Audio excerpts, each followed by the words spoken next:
ಪ್ರಧಾನಿ ನರೇಂದ್ರ ಮೋದಿ ಅವರು ಜೂನ್ 27ರಂದು Mumbai Goa semi high speed Vande Bharat ರೈಲಿಗೆ ಚಾಲನೆ ನೀಡಿದರು.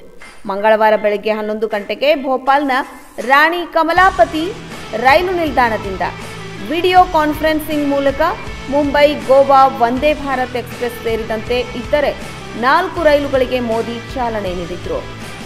ವಂದೇ ಭಾರತ್ ರೈಲು ಗೋವಾದ ಮಡ್ಗಾಂವ್ ರೈಲು ನಿಲ್ದಾಣದಿಂದ ಬೆಳಗ್ಗೆ 11 ಗಂಟೆಗೆ ಮುಂಬೈಗೆ ತೆರಳಿತು. ಉದ್ಘಾಟನೆಗೂ ಮುನ್ನ ಡೊಳ್ಳು ಬಾರಿಸುವ ಮೂಲಕ ರೈಲನ್ನು ಸ್ವಾಗತಿಸಲಾಯಿತು.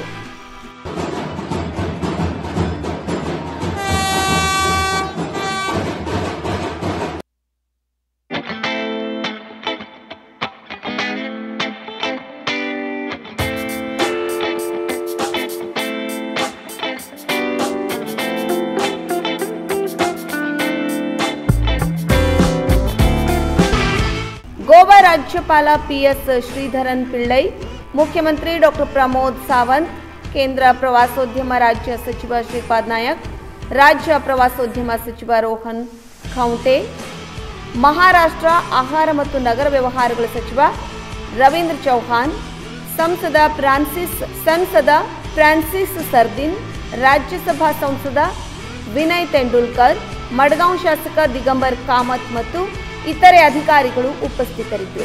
ಮಡ್ಗಾಂವ್ ರೈಲು ನಿಲ್ದಾಣವನ್ನು ಪಂಚತಾರಾ ರೈಲು ನಿಲ್ದಾಣವನ್ನಾಗಿ ಮಾಡುವಂತೆ ಕೇಂದ್ರ ಸಚಿವ ಅಶ್ವಿನಿ ವೈಷ್ಣವ್ ಅವರಿಗೆ ಮನವಿ ಮಾಡಿದ್ದೇವೆ.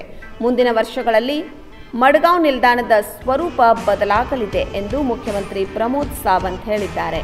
ವಂದೇ ಭಾರತ್ ವೇಳಾಪಟ್ಟಿ. ವಂದೇ ಭಾರತ್ ಎಕ್ಸ್‌ಪ್ರೆಸ್ ದೇಶದ ಅತ್ಯಂತ ವೇಗದ ರೈಲು ಮತ್ತು ಮಡ್ಗಾಂವ್ನಿಂದ ಮುಂಬೈವರೆಗಿನ ದೂರವನ್ನು ಕೇವಲ 7.5ರಿಂದ 8 ಗಂಟೆಗಳಲ್ಲಿ ಕ್ರಮಿಸುತ್ತದೆ. ಆದರೆ ಮಳೆಗಾಲದಲ್ಲಿ ವೇಗದ ಮಿತಿಯಿಂದಾಗಿ ರೈಲು ಈಗ 10 ಗಂಟೆಗಳನ್ನು ತೆಗೆದುಕೊಳ್ಳುತ್ತದೆ.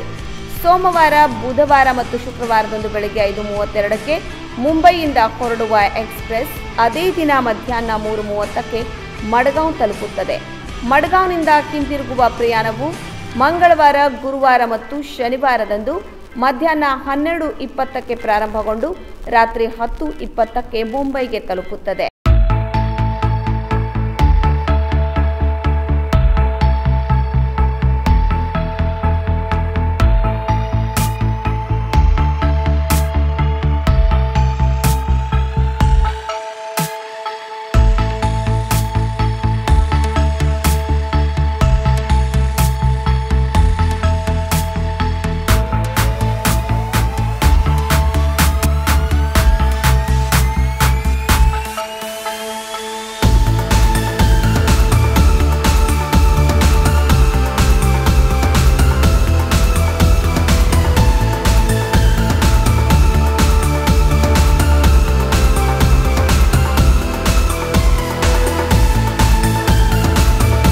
ಸತ್ಯಂ ವಾಹಿನಿಯ ಪ್ರತಿದಿನದ ಅಪ್ಡೇಟ್ ಮಾಹಿತಿಯನ್ನ ತಿಳಿದುಕೊಳ್ಳಲು ಸತ್ಯಂ ಟಿವಿ ಕನ್ನಡ ಯೂಟ್ಯೂಬ್ಗೆ ಸಬ್ಸ್ಕ್ರೈಬ್ ಆಗಿ ಹಾಗೂ ಬೆಲ್ ಐಕಾನ್ ಅನ್ನು ಕ್ಲಿಕ್ ಮಾಡಿ.